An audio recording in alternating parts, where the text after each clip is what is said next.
Hey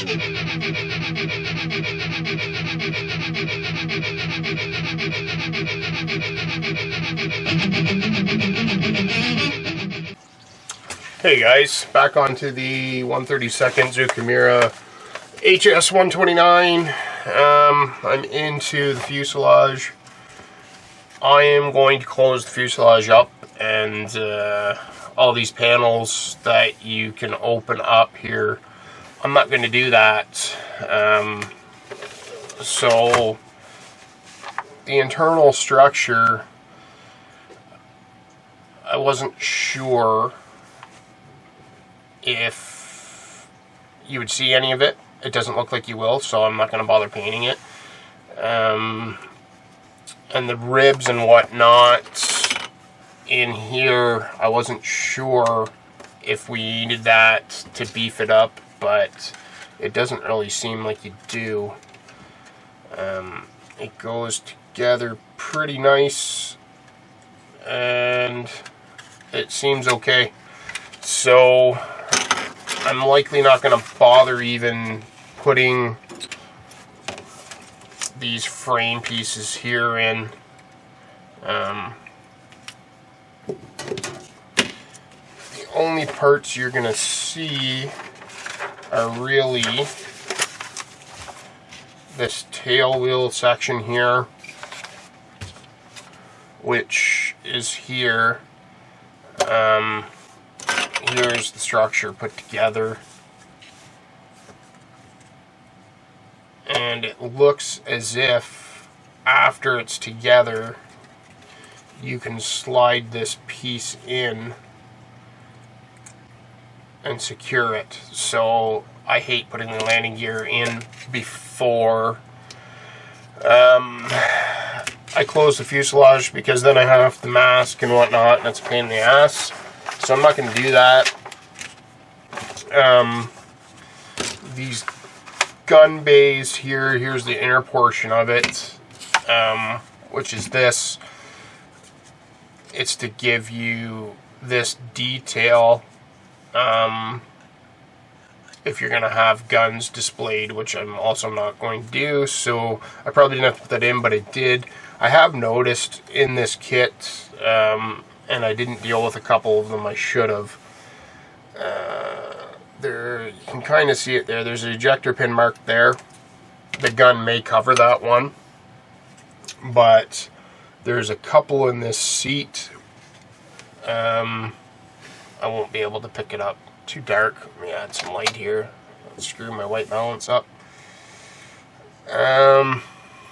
Anyways, you can't see them, and there's also one here and one here. There's a few ejector pin marks as a negative on the kit.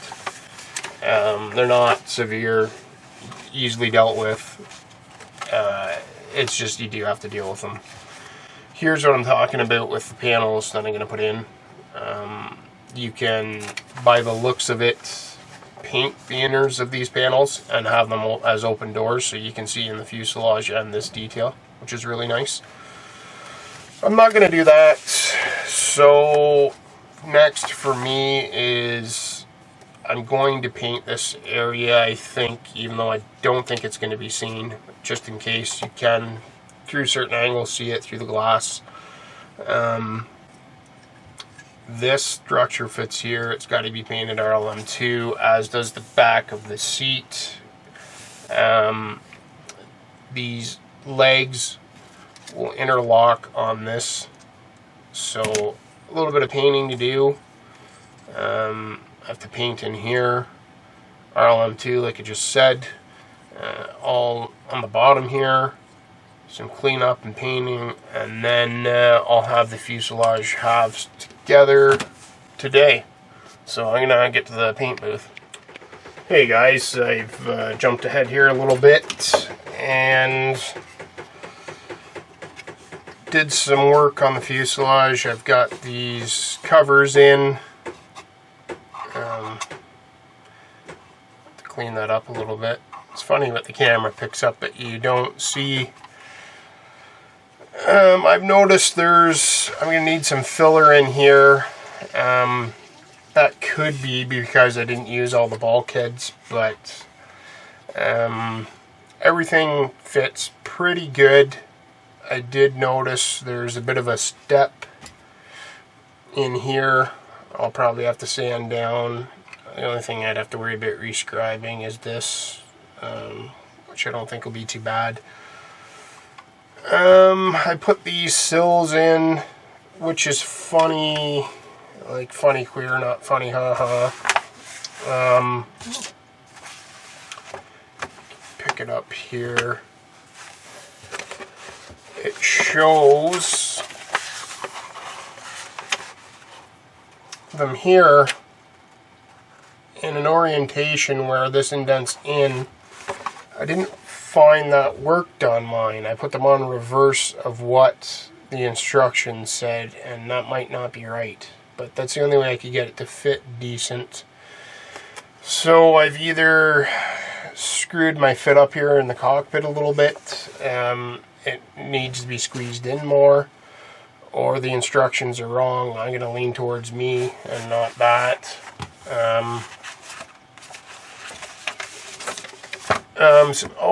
Some interesting stuff on this aircraft is this cockpit's tiny because it's supposed to be. It's armored, and it's shaped in a way where they wanted gunfire to deflect off of it, being a close air support vehicle or anti-tank low altitude vehicle. I guess it's for defensive purposes. I just did some research online there. There is a fellow building this on the forums. I don't know what one. Large Scale Planes or ARC, one of the two. You can see the step there a little bit. Not so bad here, a little bit. And all these seams, I'll probably put like plastic magic type of shit in there. I normally don't use that stuff, but I'll probably put that in some areas to clean things up. But overall the fit's pretty decent. We're on to the wing spars right here. They're pretty cool that they come already molded like that.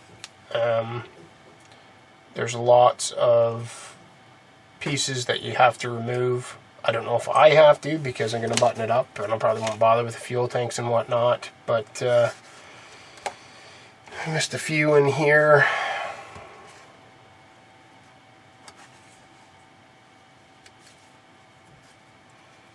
Cut these out.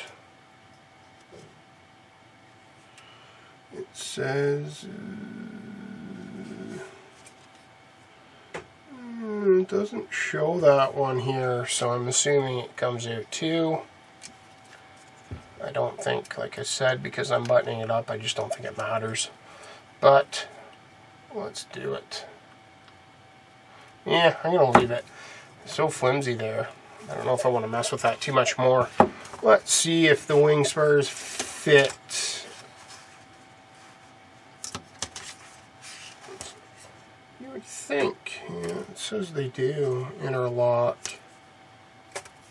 That doesn't make sense because they're both the same.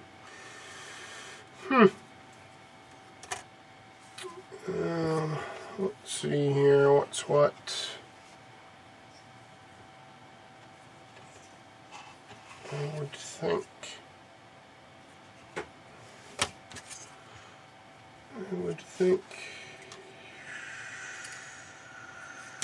This one. How does it go in here? Oh yeah. Ooh, that's tight. Interesting. Zoom out here a bit.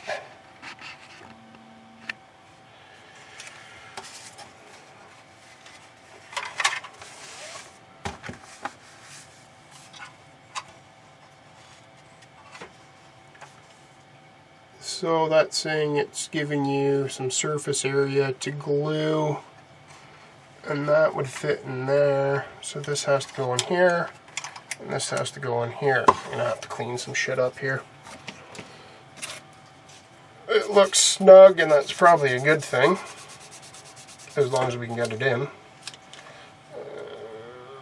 I think that's it. This one too, I'm at it. So, one here, here, and locks in here. Let's see if it actually will fit.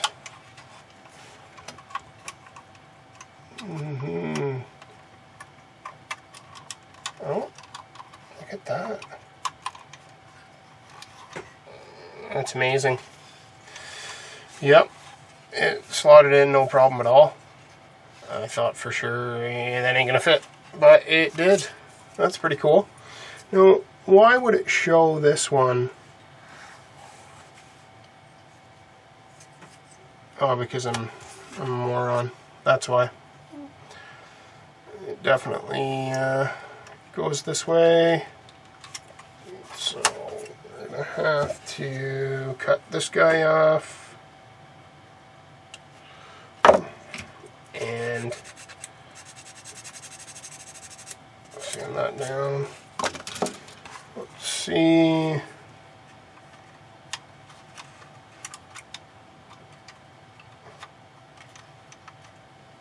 That's something else. That's pretty cool how they slot in there, and isn't that badass? That's pretty cool. So now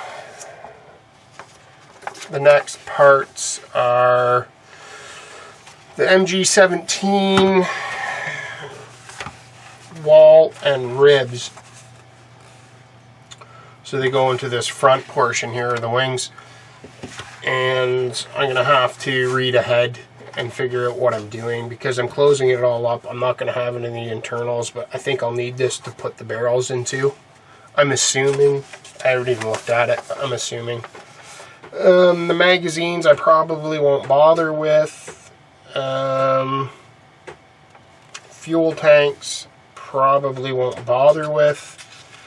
And I don't even know if there's an option to display them.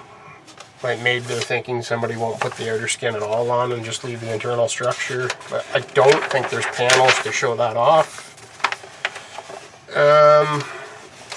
We're getting into the guns actually right now, so